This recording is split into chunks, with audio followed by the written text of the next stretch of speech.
मैं हूं आपका मैथ्स मेंटर दुर्गेश तिवारी और हम लोग मिल रहे हैं अपने YouTube चैनल आरटी अकेडमी पे। ये एक ऐसा प्लेटफॉर्म है जो आपको free of cost high quality content best faculty से प्रोवाइड हो रहा है।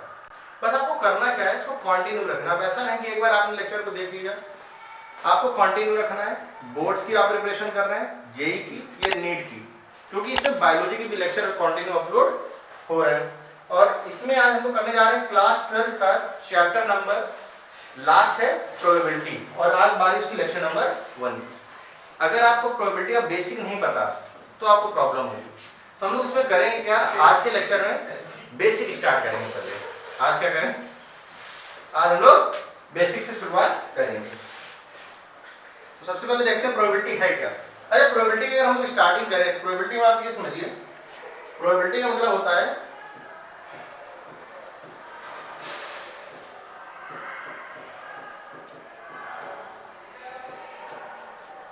Favourable outcome upon total outcome.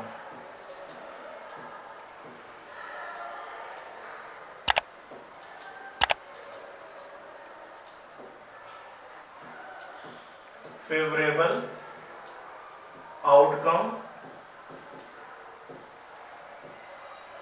Upon total outcome.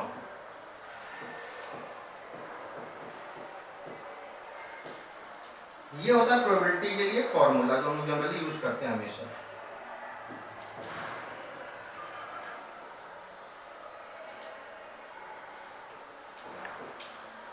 एक चीज और, ये जो प्रोबेबिलिटी है, प्रोबेबिलिटी का मतलब होता है एक तरीके से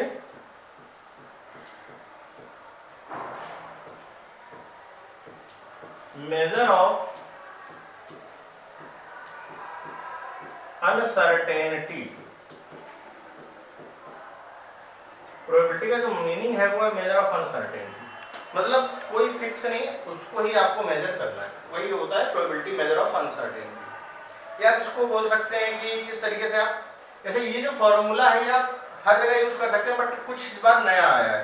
तो पहले पूरी डेफिनेशन देखेंगे, इवेंट्स क्या होती हैं ये सीखेंगे, म्यूचुअल एक्सक्लूसिव क्या होता है, एग्जॉस्टिव, मतलब जो बेसिक है क्लास 11 का वो पहले जरूरी है, वो आपको आना चाहिए। तो सबसे पहले हम स्टार्ट करेंगे sample space.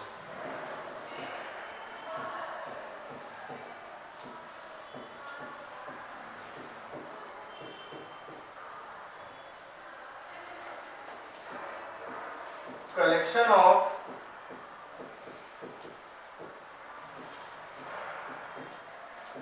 all possible outcomes।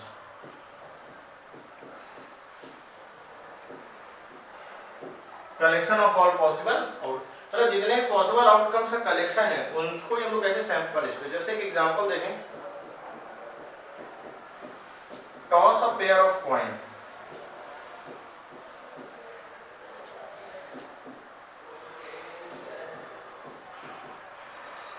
इसका हो जाएगा head head, head tail, tail head, tail tail. ये toss a pair of coin के लिए कंडीशन है। जरूरी नहीं कि किसी में हो, और भी केस ले सकते हैं, जैसे throw a die, pair of dice भी हो सकता है, थ्रो अ डाई भी हो सकता है। तो उस केस में जो आप कलेक्शन करेंगे टोटल आउटकम्स का, वही हमारे लिए किसका काम करेगा, सैंपल स्पेस का करेगा। सैंपल इसके स्पेस के बाद आएगा इवेंट्स।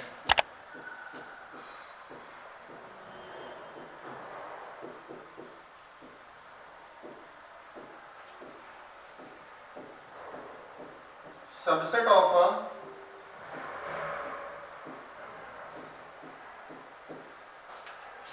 सैंपल स्पेस, मतलब जितनी भी जो इवेंट होती हैं वो सबसेट होती है सैंपल स्पेस। जो भी सैंपल स्पेस आपने लिया वो वहीं उसी में से किसी ना किसी की आपसे प्रोबेबिलिटी। इसमें आता है सबसे पहले जो मेन है, मेन तो रहता है म्यूचुअली एक्सक्लूसिव और एग्जॉस्टिव इवेंट, लेकिन हम लोग स्टार्टिंग कर लेते हैं एलिमेंट्री इवेंट से, फिर करेंगे कंपाउंड इवेंट। अच्छा, ये आपको मैं डिटेल में बता देता हूँ, मैं लिखता नहीं उसको। एलिमेंट्री इवेंट में क्या होता है, एक ऐसी इवेंट जिसमें सिंगल एलिमेंट प्रेजेंट हो। अगर सिंगल एलिमेंट किसी भी इवेंट में प्रेजेंट है तो हम लोग उसको कहते हैं कि वो एलिमेंट्री इवेंट है। इसके बाद आएगा हमारा कंपाउंड इवेंट। जब किसी इवेंट में एक से ज्यादा एलिमेंट होते हैं। जैसे कि हम कहें कि एक डाई को मैंने थ्रो किया। अब डाई को जब आपने थ्रो किया तो मैंने कहा number probability of a number which is more than 3, यानी कि 4 5 6, आपके पास 3 एलिमेंट है यहाँ। तो जब 3 एलिमेंट है तो ज़्यादा हो गया ना। जब एक से ज़्यादा एलिमेंट हो जाएंगे तो हम उस केस में बोलते हैं कि वो कैसी इवेंट है, कंपाउंड इवेंट। मेन जो है उस पर हम लोग आते हैं, जो मेन है इस पे हमें फोकस करना है, जो इस बार है भी। सबसे पहले आएगी इस पे mutually exclusive event.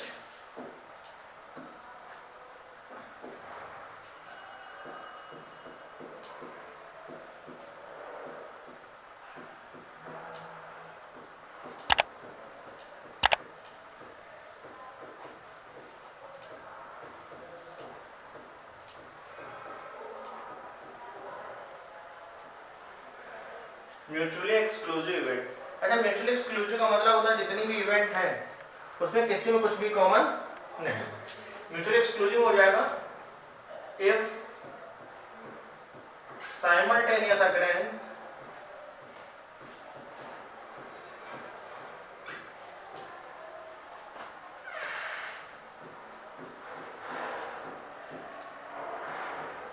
of 2 or more events is not possible। जब दो या दो से ज्यादा इवेंट का होना पॉसिबल नहीं है तो उस केस को हम लोग बोलते हैं म्यूचुअली एक्सक्लूसिव। और आप इसको इस तरीके से कह सकते हैं, जैसे मैं कहूँ ए और बी 2 इवेंट है, जो इनका इंटरसेक्शन होगा वो 5 हो जाएगा, और जो प्रोबेबिलिटी होगी ए इंटरसेक्शन बी की वो 0 हो जाएगी।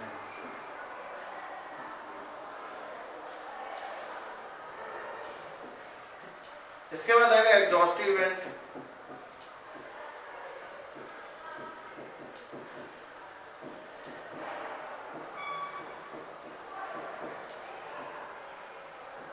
If union of all events form a sample space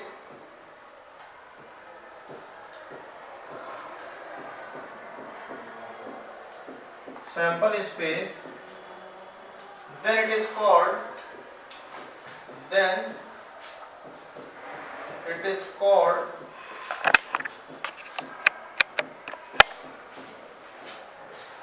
exhaustive event।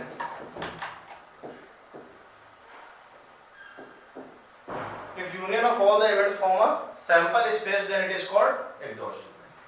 जैसे मैं ये कहूँ कि A और B 2 इवेंट है, तो अगर A यूनियन B हमारा सैंपल स्पेस बन जाए तो ये एग्जॉस्टिव इवेंट है। यानी कि इस केस को हम लोग ये भी कह सकते हैं कि probability of A union B equal to 1।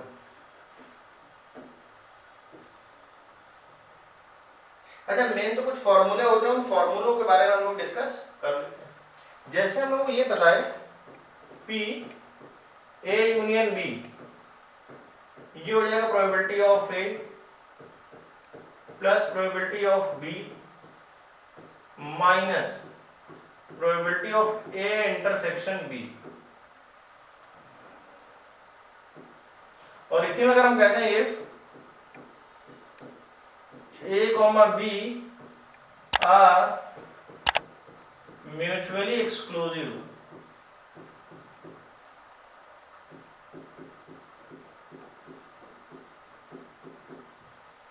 तो इंटरसेक्शन वाला पार्ट 0 हो जाएगा, यानी probability of A union B आ जाएगा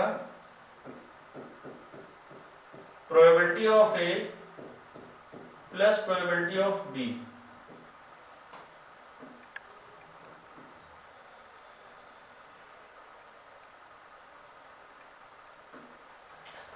या अगर हम ऐसे कहें इफ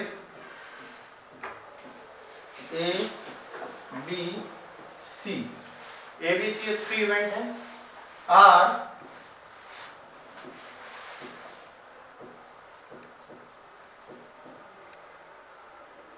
म्यूचुअली एक्सक्लूसिव इवेंट्स।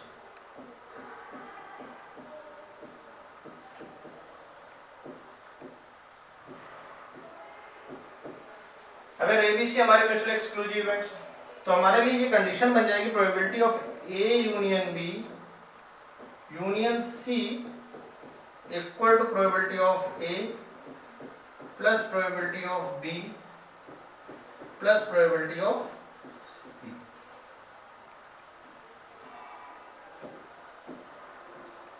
इसको भी हम लोग बॉक्स में कर लेते हैं। अच्छा, इसके बाद जैसे मान लीजिए म्यूचुअली एक्सक्लूसिव वाला चल रहा है, अगर म्यूचुअली एक्सक्लूसिव एग्जॉस्टिव को कंबाइन कर दिया जाए, जैसे मैं कहूं if A comma B are mutually exclusive and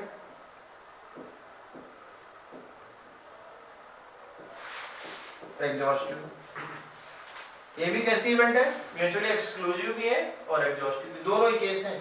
यानी कि यूनियन की वैल्यू 1 भी हो जाएगी और पी ए प्लस पी भी तो रहेगा, इंटरसेक्शन वाला पार्ट भी हो जाएगा।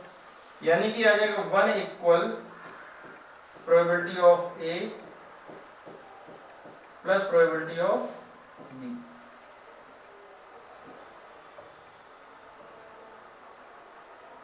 यही सेम वर्क हम लोग एबीसी के लिए भी कर सकते हैं। If A comma B comma C are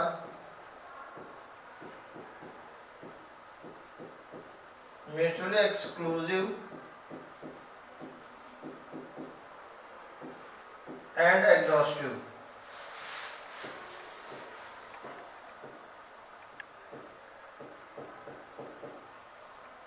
तो इस केस में आ जाएगा 1 इक्वल टू प्रोबेबिलिटी ऑफ ए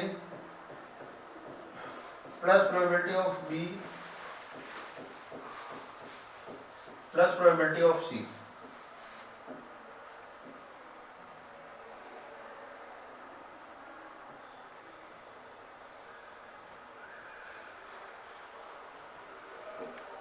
ये फॉर्मूले हमारे लिए बन चुके हैं, इनका ही हम लोग यूज करेंगे। यही क्लास 11th के मेन थे जो आपके क्लास 12th में भी काम आने वाले हैं।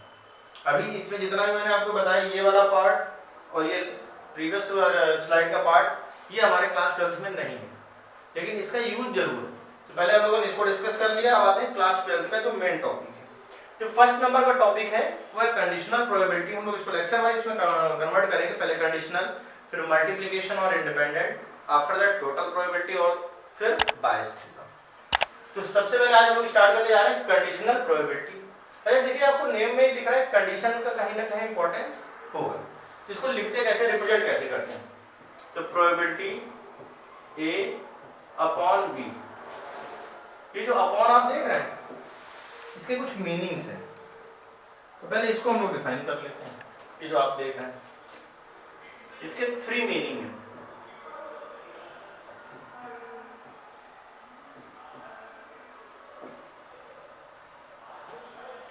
या तो इसका मीनिंग आप यूज कर सकते हैं इफ, या तो आप बोल सकते हैं इट इज गिवन दैट,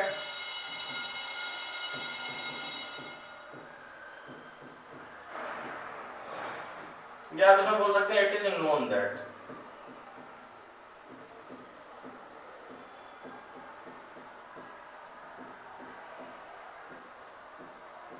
आप इफ का यूज कर सकते हैं, इट इज गिवन दैट का यूज कर सकते हैं, इट इज नोन दैट का यूज कर सकते हैं। अच्छा, इसको रीड क्या करेंगे? रीड कुछ इस तरीके से करेंगे, probability of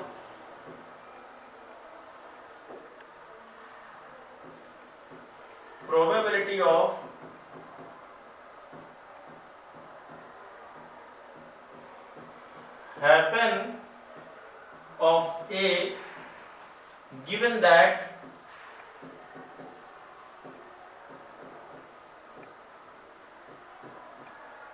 B is already happened.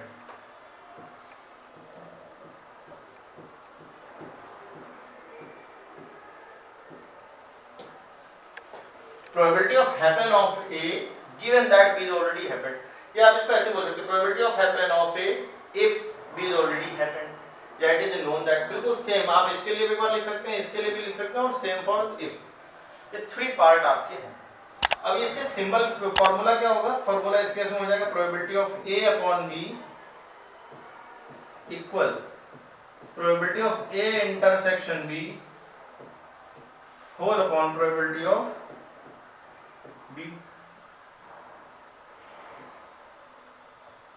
एक बात और, अगर इवेंट्स हमारे इक्विलाइकली हैं, अच्छा इक्विलाइकली वर्ड क्या होता है, मतलब जितना भी सैंपल स्पेस आपने बनाया है उसमें हर एक एलिमेंट की अगर सेम प्रोबेबिलिटी है तो उसको हम लोग बोलते हैं इक्विलाइकली इवेंट। अगर इक्विलाइकली इवेंट है तो आप पी ए अपॉन बी को कुछ ऐसे भी लिख सकते हैं, n A intersection B whole upon n B.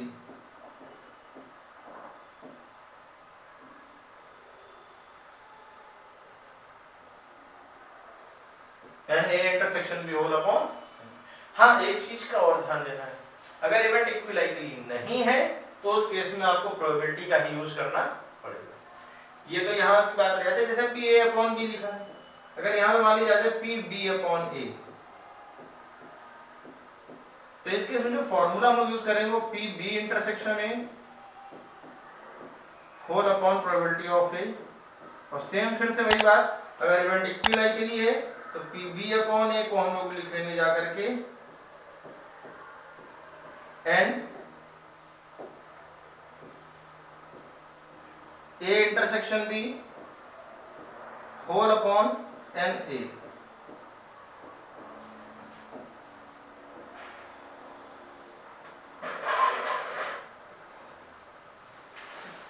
एक चीज और, ए इंटरसेक्शन बी और बी इंटरसेक्शन में एक बात एक ही होती है, जैसे बहुत लोगों को लग रहा होगा यहाँ पे तो पी का यूज किया, यहाँ पर इंटरसेक्शन आ गया, मतलब बी इंटरसेक्शन है, तो दोनों सेम होते हैं, उसके लिए आप परेशान ना हो। अब आते हैं हम लोग नेक्स्ट क्वेश्चन पे।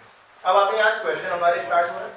देखिए प्रोबेबिलिटी ऑफ ए गिवन है, प्रोबेबिलिटी ऑफ बी गिवन है, probability of A intersection B given है, और हमें फाइंड क्या करना है, P A upon B find करना है। तो देखिए पी ए अपॉन बी आप डायरेक्ट फार्मूला लगाएं, P A upon B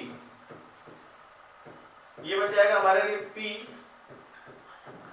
A intersection B whole upon probability of B. अच्छा देखिए ए इंटरसेक्शन बी का तो डेटा गिवन है ना अपने को 1/4,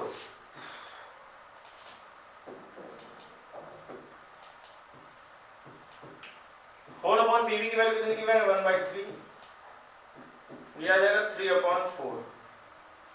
इसी तरीके probability of D upon A P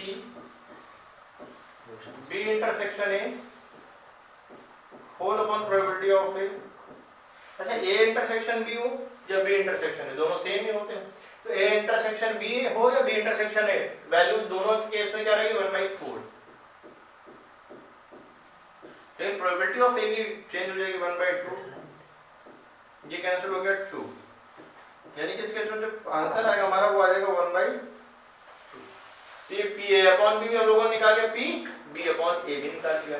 आपको यही दोनों वैल्यू फाइंड आउट करनी थी, पी ए अपॉन बी और पी बी अपॉन ए। चलिए हम आ जाते हैं अपने नेक्स्ट क्वेश्चन पे। अच्छा ये देखिए नेक्स्ट क्वेश्चन बिल्कुल सेम है, बस आपको करना क्या है, फॉर्मूले का यूज करना है, फॉर्मूले के यूज से आप इसको सॉल्व कर पाएंगे।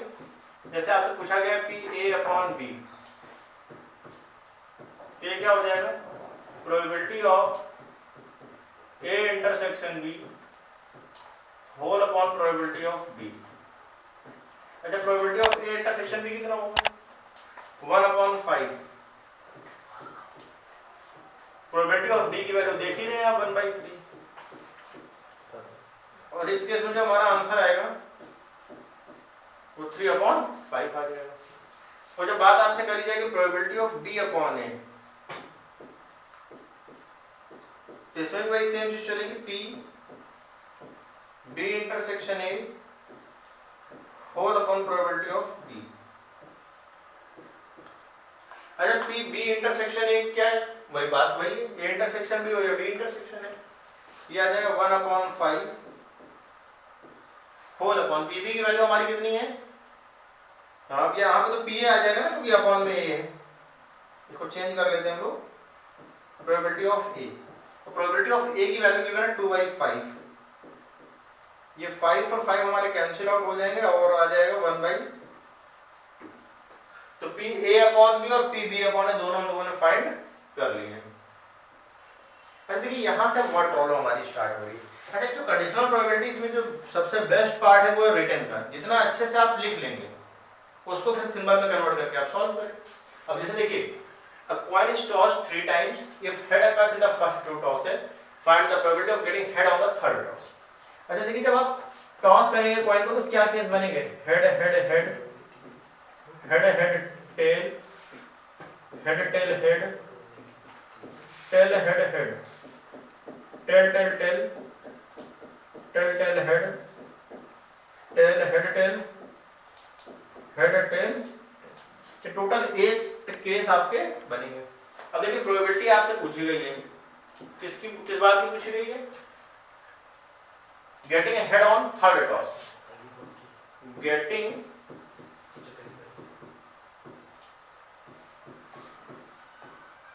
Head on third toss, given that, क्या गिवन है?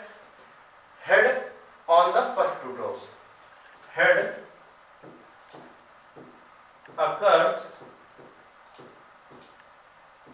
on first 2 toss।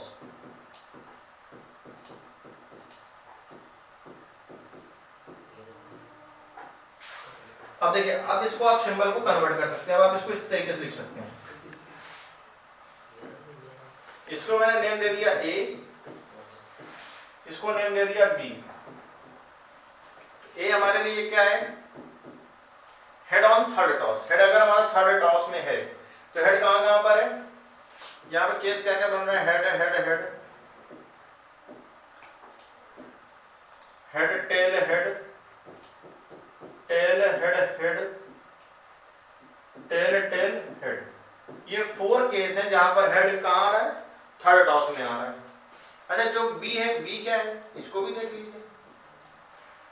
Head occurs on first 2 toss, यानी कि एक केस ये हो जाएगा हमारा, एक केस ये हो जाएगा। केवल ये 2 केस ही तो आएंगे हमारे। एक आ जाएगा हेड हेड हेड और एक आ जाएगा हेड हेड टेल, ये 2 केस। अच्छा अपने को फाइंड क्या करना है? Probability of A upon B find करना है। ये क्या हो जाएगा? P A intersection B whole upon probability of B, और इवेंट इक्विलाई के लिए तो n में कन्वर्ट हो जाएगा, यानी कि n a intersection b whole upon n b। अच्छा a इंटरसेक्शन b का a और b में दोनों में कॉमन, तो दोनों में कॉमन एलिमेंट तो हमने हो गए 1 और b में टोटल एलिमेंट है 2, यानी कि 1/2। तो यही आ गया आंसर हमारे लिए। यही क्या हो जाएगा हमारे लिए आंसर। चलिए आ जाए नेक्स्ट क्वेश्चन पे। 2 digits are selected at random from the digits 1 to 9। 1 to 9 में आपको डिजिट का सिलेक्शन करना है, ठीक। If the sum is even, sum even है, find the probability that both the digits are odd। देखिए प्रोबेबिलिटी फाइंड करनी है किसकी? both digits are odd, given that, क्या given है? सम ही गिवन।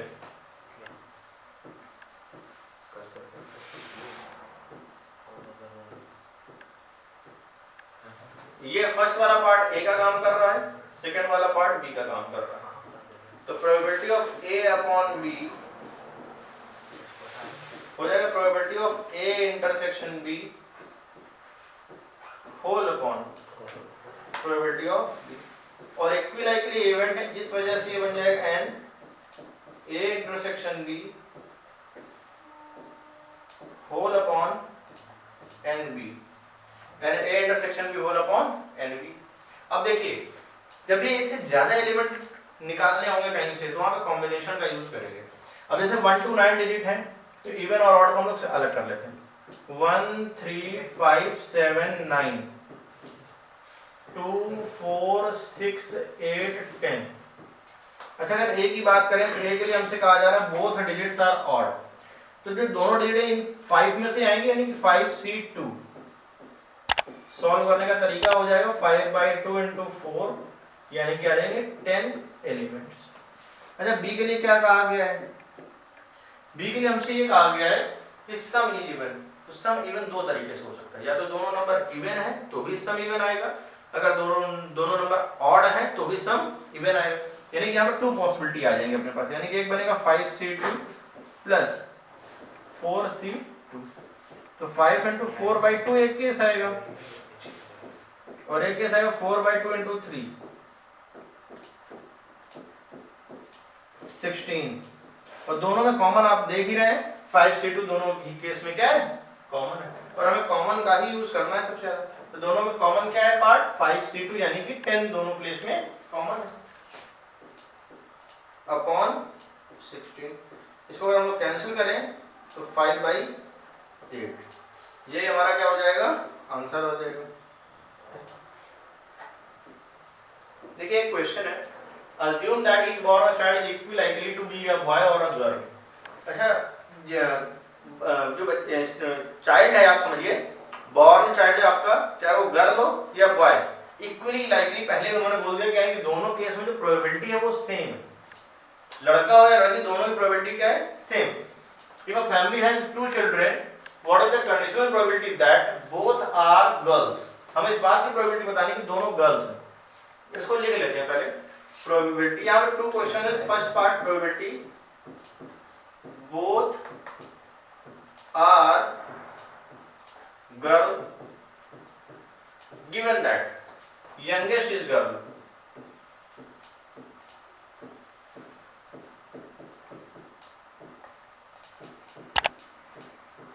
पहले वाले केस में तो फॉर्मूला ये आ जाएगा PA/B equal PA intersection B whole upon PB। P को आप N में भी कन्वर्ट कर सकते हैं, यानी कि NA intersection B whole upon NB। अच्छा, एक बात और, प्रोबेबिलिटी बोथ आर गर्ल्स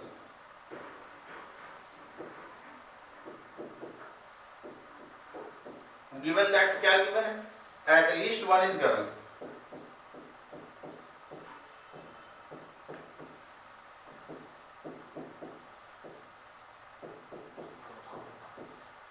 इसको हम लोग A और B कंसीडर कर लेते हैं। तो PA/B क्या आ जाएगा हमारे लिए? PA intersection B whole upon PB, और इक्विलाइकली होने की वजह से कन्वर्ट हो जाएगा NA intersection B whole upon NB में। इतना डेटा हम लोगों ने कलेक्ट कर लिया। अच्छा, बात ये आएगी कि हम लोग जो यहाँ पे सैंपल स्पेस लिखेंगे, तो मैंने कहा कि कंसीडर कर लिया कि फर्स्ट चाइल्ड यंगर है, फिर ओल्डर है, या एल्डर भी आप कर सकते हैं। तो यहाँ पे आप इसको ऐसे लिख सकते हैं, boy boy, girl boy, boy girl और गर्ल गर्ल। ये 4 पॉसिबिलिटी है 2 चाइल्ड के लिए। ये 4 केस आपके बन रहे हैं। अब हमसे कहा गया इस वाले केस में कि ईच बॉर्न चाइल्ड इक्विलाइकली, इसका कहा गया probability both are girls given that youngest is girl. तो जो ए है हमारे लिए यहाँ पर गर्ल गर्ल आ जाएगा, बोथ गर्ल की बात करी गई है, और जो बी है, बी आ जाएगा यंगेस्ट इज गर्ल। यंगेस्ट मतलब कि फर्स्ट नंबर पे लिखा है, यानी एक केस ये आपको मिलेगा और एक केस आपको ये मिलेगा। ये 2 केस है, एक जीबी है और एक जीजी है। तो दोनों में कॉमन एलिमेंट तो 1 है और बी में टोटल एलिमेंट 2 है, यानी कि प्रोबेबिलिटी इस केस में आ गई 1/2। अच्छा, बात करें इस वाले केस की, तो यहाँ पर ए क्या है? ए आपको गिवन है बोथ आर गर्ल्स, दोनों गर्ल्स हैं, यानी कि GB B at least one is girl, कम से कम एक लड़की, यानी कि 3 केस आ जाएंगे, जीबी बीजी जीजी। कॉमन एलिमेंट है 1 और जी में आ गया 3। मेरे ख्याल से वाला क्वेश्चन आपको समझ में आ गया होगा। तो आते हैं अपने नेक्स्ट क्वेश्चन पे।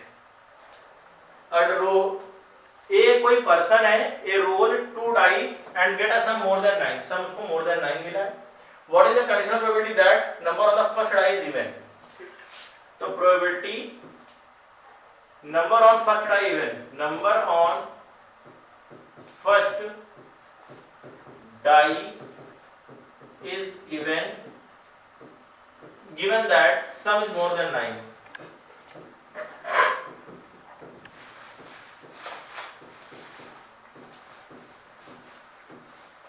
यानी कि probability of A upon B आपसे पूछा गया यहाँ, और इसको आप लिखते हैं P A intersection B whole upon P B,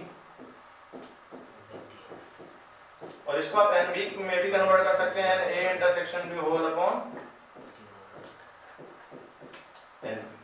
अच्छा, यहाँ पर हम लोग लिख दें पहले तो एलिमेंट 1 1 1 2 1 3 1 4 1 5 1 6, पूरे टोटल में केस लिखने जा रहा हूँ 36 जो बनते हैं, 2 1 2 2 2 3 2 4 2 5 2 6 3 1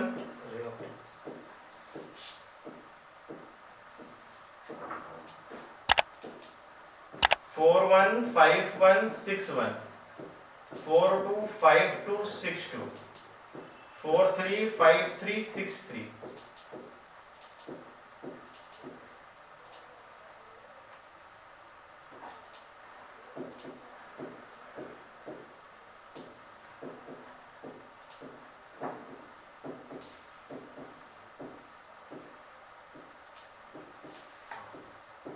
अब आप देखिए सम मोर देन 9 की बात करी गई कि सम मोर देन 9 है, यानी कि 9 से ग्रेटर, तो ये वाले केस आएंगे आपके केवल, ये टोटल 10 एलिमेंट्स हमारे आ रहे हैं इसमें, मतलब फर्स्ट डाई, और इसके बाद क्या सम मोर देन 9 में शिफ्ट, और इसके बाद क्या sum on the first die is even, first die number even है, तो इसको हम लोग अलग पेन से कर लेते हैं। ये आ रहा है आपका, देखिए फर्स्ट डाई में अगर इवन नंबर की बात करें तो एक केस ये आ जाएगा आपका, एक केस ये आ जाएगा, और एक केस आपका ये आ जाएगा। अच्छा, तीनों में कॉमन एलिमेंट कितने मिले? ओवरऑल जो कॉमन एलिमेंट मिले आपको वो मिल जाएंगे 4, और बी एलिमेंट कितने? फर्स्ट डाई में इवन 18 एलिमेंट हैं ओवरऑल, और इसको हम कैंसिल आउट कर दें तो अपना आंसर आ जाएगा 2/9। तो मेरे ख्याल से जो आज का लेक्चर है इसमें आपने कंडीशनल प्रोबेबिलिटी को बहुत अच्छे से समझ लिया है कि कंडीशनल प्रोबेबिलिटी को हम लोग किस तरीके से कर सकते हैं। और मैं हूं आपका मैथ्स मेंटर, जहां पर हम लोग पूरा वर्क कर रहे हैं, अपना बोर्ड का सिलेबस कंप्लीट कर रहे हैं या जेईई का नीट की प्रिपरेशन कर रहे हैं, तो वो है आरटी एकेडमी। यहाँ पर केवल मैथ्स ही नहीं है, अदर सब्जेक्ट्स भी अवेलेबल है, फिजिक्स केमिस्ट्री बायोलॉजी स्टूडेंट्स के लिए बायोलॉजी भी अवेलेबल है। आपको करना क्या है, इसको कंटिन्यू रखना है सारी, क्योंकि जो सीरीज है ये ईयर लॉन्ग चलेगी जब तक आपका सिलेबस कंप्लीट नहीं हो जाएगा, और ऑलमोस्ट अब अपना सिलेबस कंप्लीट होने वाला है ये बहुत जल्द। इसके बाद हम लोग क्या करेंगे, उसमें जो प्रीवियस ईयर के क्वेश्चंस हैं उनको भी डिस्कस करेंगे जो लास्ट एग्जाम्स में आए हैं। तो आज के सेशन को हम लोग यहीं तक फिनिश करेंगे। नेक्स्ट लेक्चर में हम लोग करेंगे इंडिपेंडेंट इवेंट और मल्टीप्लिकेशन थ्योरम ऑन प्रोबेबिलिटी। तो हमारे साथ लगातार बने रहिए। वीडियो को अगर फर्स्ट टाइम आप वॉच कर रहे हैं तो आपको क्या करना है, चैनल को सब्सक्राइब करना है और बेल आइकन को प्रेस करना है। इससे होगा क्या कि जो नोटिफिकेशन होगा वो सबसे पहले आपके पास आएगा। तो आज के सेशन को हम लोग फिनिश करेंगे और प्रॉपर नोट्स बनाएं